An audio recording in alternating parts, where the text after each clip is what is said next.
जब सारे स्वप्न, सारी आशाएं, सारे दृश्य ध्वस्त हो जाते हैं, जीवन के सारे आयोजन ही बिखर जाते हैं। एक और धर्म होता है और दूसरी ओर सुख। इसी को धर्म संकट कहते हैं। जब धर्म का वहन ही संकट हो और धर्म का त्याग ही दुख हो।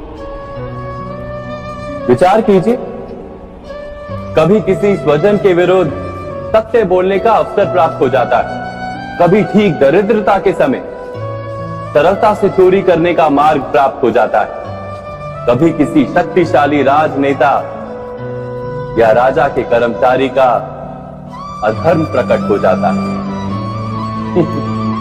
सबके जीवन में ऐसी घटना बनती ही रहती है। अधिकतर लोग ऐसे किसी क्षण को धर्म संकट के रूप में जान ही नहीं पाते। हमें किसी प्रकार के संघर्ष का अनुभव ही नहीं होता। सहजता से सुख की ओर खींचे चले जाते हैं, जैसे मक्खी गुड़ की ओर खींची चली जाती। वास्तव में धर्म संकट का क्षण ईश्वर के निकट जाने का क्षण होता है। यदि हम संघर्षों से भयभीत ना, सुख की ओर आकर्षित ना, अपने धर्म पर दृढ़ रहे, तो ईश्वर का साक्षात्कार दूर नहीं।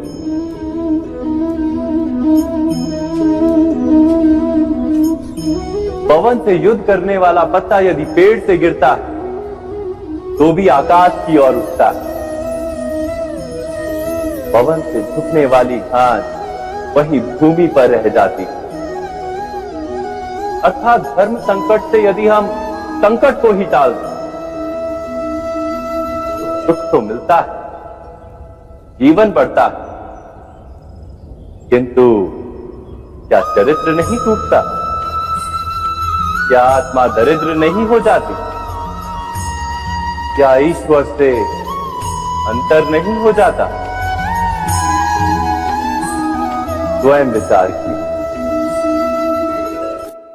दो व्यक्ति जब निकट आते हैं तो एक दूसरे के लिए सीमाएं और मर्यादाएं निर्मित करने का प्रयत्न अवश्य करते हैं। हम यदि सारे संबंधों पर विचार करें तो देखेंगे कि इन सारे संबंधों का आधार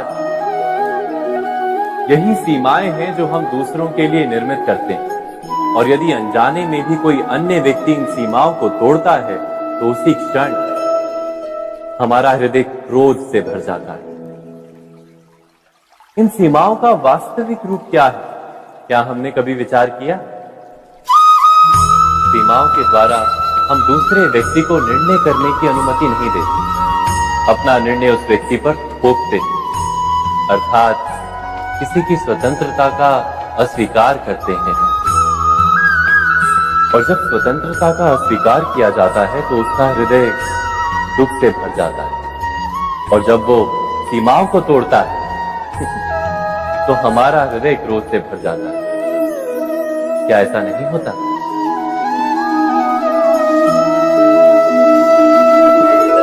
पर यदि एक दूसरे की स्वतंत्रता का सम्मान किया जाए तो किसी मर्यादाओं या सीमाओं की आवश्यकता ही नहीं होती। अर्थात जिस प्रकार स्वीकार किसी संबंध का देह है, क्या वैसे ही स्वतंत्रता किसी संबंध की आत्मा